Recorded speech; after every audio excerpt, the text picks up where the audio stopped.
Jesus, groot beamal, sterke verlosser, magtige Heer en Heiland Immanuel, God is met ons, reddende Here, levende woord. Goeiedag. Prof Koenig het in die vorige oordenking gewys op die misverstand by Jesus se disippels oor die heerlikheid van die Messias en die vernedering en lyding van Jesus. Natuurlik verwag ons dat die Messias nog weer sal kom en dat dit inderdaad hierdie keer in heerlikheid sal wees. Maar dit het die disippels nie op daardie stadium geweet nie. Hulle het die profesie geken oor die Messias wat in heerlikheid sou kom. En op Petrus se belydenis bevestig Jesus dat hy inderdaad hierdie Messias is. Maar hy praat van sy verwerping en dood. Dit beteken dus nog 'n keer dat hulle nie uit die profesie oor die Messias sou kon aflei hoe dit in Jesus se aardse optrede vervul word nie.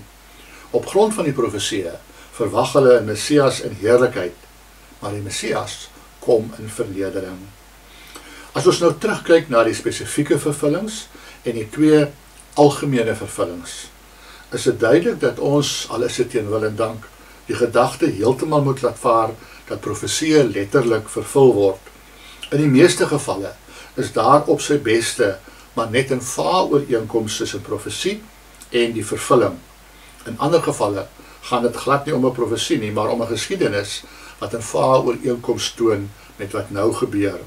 En in nog weer ander gevalle kies die profeet 'n ander weergawe van die profesie, die Septuagint, wat wel 'n mate van ooreenkoms toon met die situasie waarin hy is.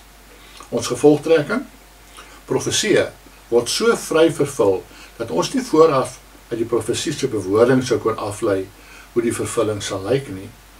In die een van die gevalle wat ons behandel het, sou ons naastenby uit die profesie self kon aflei hoe dit vervul sou word nie. Die vorm van die vervulling is elke keer 'n verrassing. En dis presies wat vir ons in die toekoms ook wag. Ons het geen helder beeld hoe Jesus weer sal kom, hoe God die dooies sal opwek en die aarde sal nuut maak nie.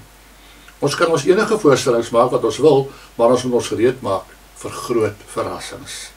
En dit strook met wat Jesus byvoorbeeld oor sy wederkoms voorspel het in Matteus 24 vers 42 tot 44. Waak dan, omdat julle nie weet watter uur julle Here kom nie, maar weet dit: as die huisheer geweet het in watter nagwaak die dief sou kom, sou hy gewaak het en nie toegelaat het dat in sy huis ingebreek word nie. Daarom moet julle ook gereed wees, want die Seun van die Mens kom op 'n uur dat julle dit nie verwag nie. Beide Paulus en Petrus verwys ook daarna. Die dag van die Here kom net soos 'n dief in die nag, in Tessalonisense 5 vers 2 en 2 Petrus 3 vers 10. Die vervulling van die profesie waarop ons nog wag, sal 'n verrassing bly. Kom ons bid saam. Hemelse Vader, help vir ons om nie ons tyd te mors om presies te probeer uitwerk hoe en wanneer en op watter manier die profesie wat ons nog op wag vervul sal word nie. Die wederkoms, die ewige lewe, die nuwe Jerusalem. Maar dat ons eerder sal konsentreer om elke dag gereed te wees, om so te lewe dat al is dit vir ons 'n verrassing in die manier waarop dit gebeur, ons tog gereed sal wees en nie onverhoeds gevang sal word nie. In Jesus se naam. Amen.